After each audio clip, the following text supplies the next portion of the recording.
close up, you can see where there's little nuances of Indian red, or a warm tonality.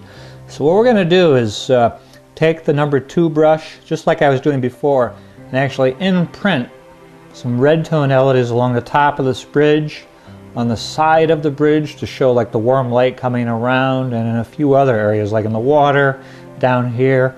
Just take it and move it throughout the composition to help reinforce the form that we're looking at. Some Indian red. At this point I'm not going to even use any linseed oil. I want the paint to be pretty tactile and actually stick, so I can create like an imprinted look to the paint. You'll see what I mean in a second. So this is the point where things are going to start to happen. You'll see in a second. When we introduce this 4th dominant color, right now we have the purple, the blue-green, the gray-blue, and then the yellow ochre. But watch, when I introduce this dark value, it's low-key. Well, it's not too low-key, but it will be when it blends in. So I'm sort of dabbing in. I'm using a brush. It's kind of like a monoprint. I'm just pressing down. In some cases I'm just dragging the brush because I want to allow some of what's underneath to still poke through. Like up here. I'm going to come down.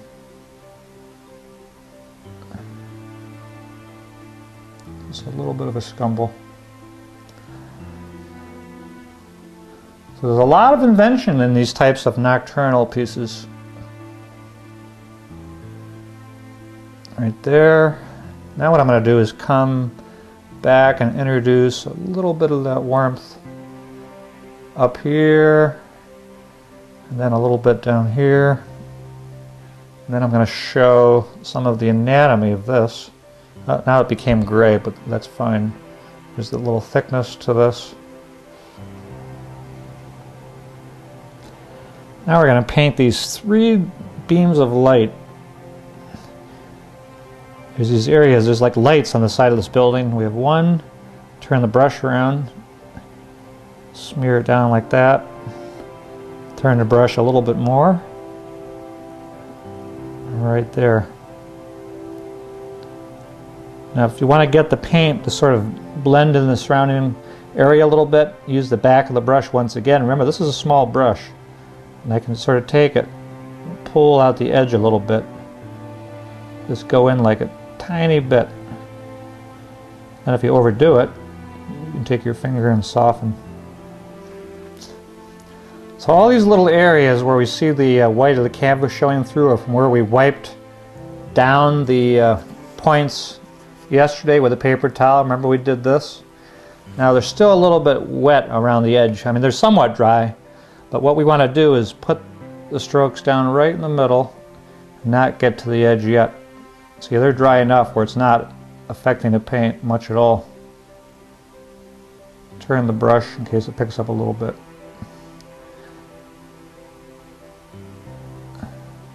So as you can see, you can get pretty inventive with these nocturnes in terms of exploring different color combinations.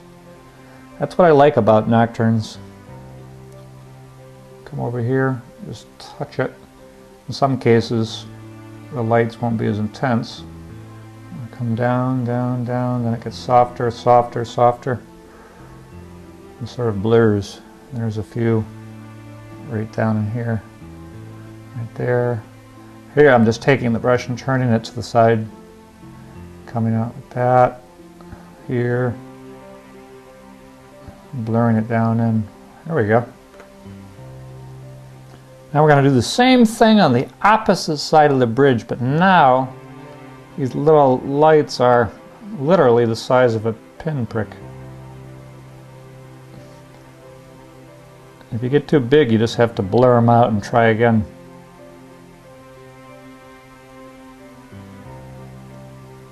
We're actually going to do that in a bit. We're going to cut down the size of a few of the lights on the other side and get the surrounding color to sort of blend in a little bit.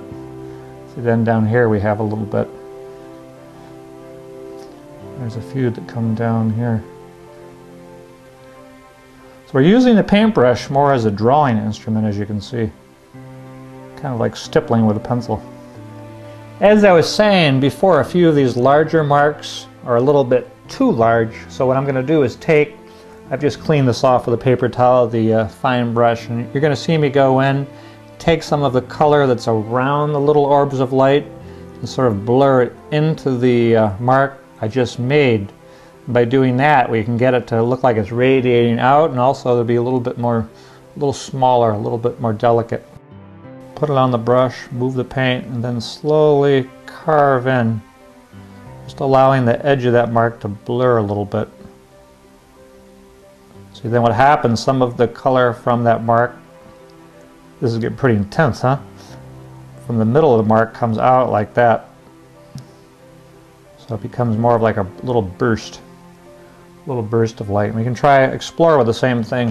What you need to do is wipe off the brush each time with a paper towel, then go back in and just carve it.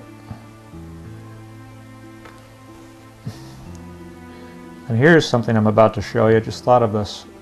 Since we're on this mark here, we take some of that tone that we're carving away, moving it up to suggest some of the top of the bridge little detail. Same thing right here. Take some of that, just a little bit, a few little detail marks.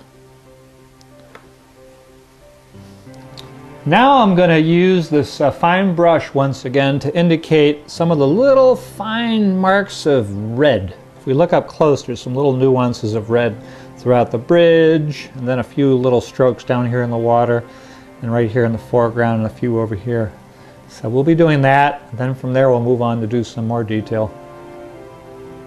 So we haven't used any of this red yet, so let's grab a small amount. This is so intense, this Cad Red Medium. Let it load it up on the brush here.